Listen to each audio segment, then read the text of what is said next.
see bad luck tire, but I never see bad luck wey dey like Jabez own. I don see suffer tire. Hey, confidence, na you dey reign now. Na me your friend Oga Jabez, na you dey reign now. Hey, Oga Jabez. I hear say you just come back from that supermarket where you be manager. Na work dey me stressful. You don tell where I see you now. Come to my house now. Hi, bros, make I come see you now. You just dey travel, dey go in, dey come. Nobody dey even see you. I make I come visit you now. I hear say you just come back. I no dey see you eye again. Hey, I know the hide o. Oya, dey come. I dey wait for you.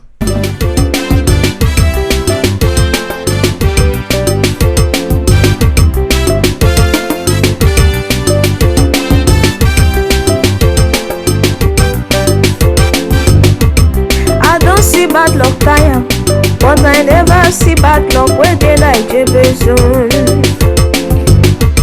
I don see suffer tire, but I never see suffer wey dey like Jabez own.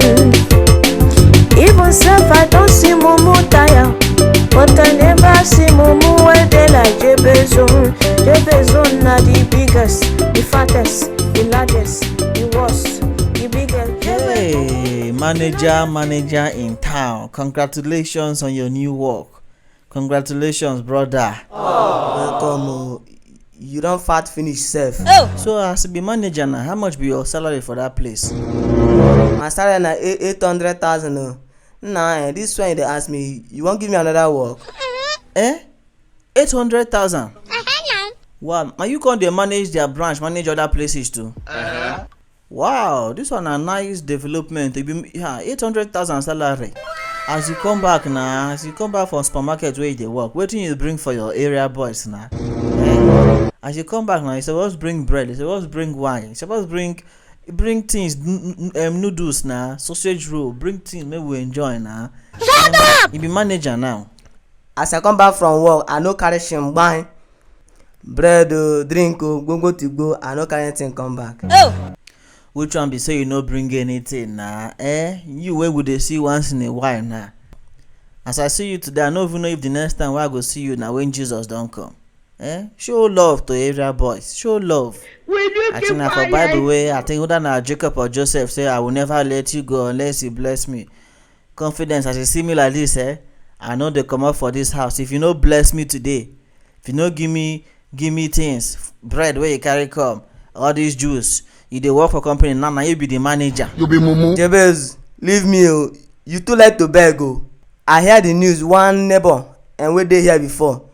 I hear that you dey beg her chicken, beg her everything, beg her indomie. Confidence, as she don be like this now, that one don go now. Let bygone be bygone now.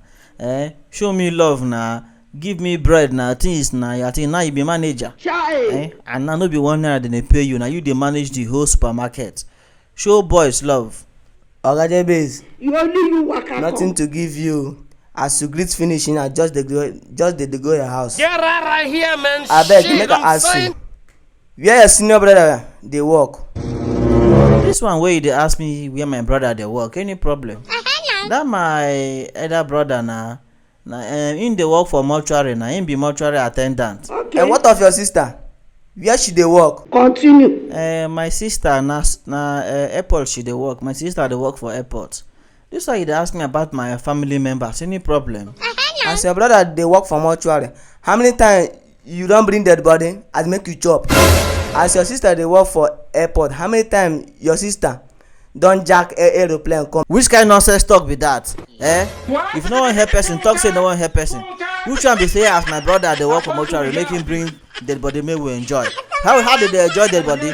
Now dance you want dance with dead body. How you want to enjoy dead body? If you don't dash poor man or something, talk say no one dash something. How you go say as my sister dey work for airport, make she bring aeroplane make we enjoy? Anyhow you wan vex go your house. You too like to beg. No be only me you dey beg. Na so the other neighbor wey bin dey here, you dey beg am everything wey him cook. You no go hustle. Na so you dey carry your big belle dey beg everybody something.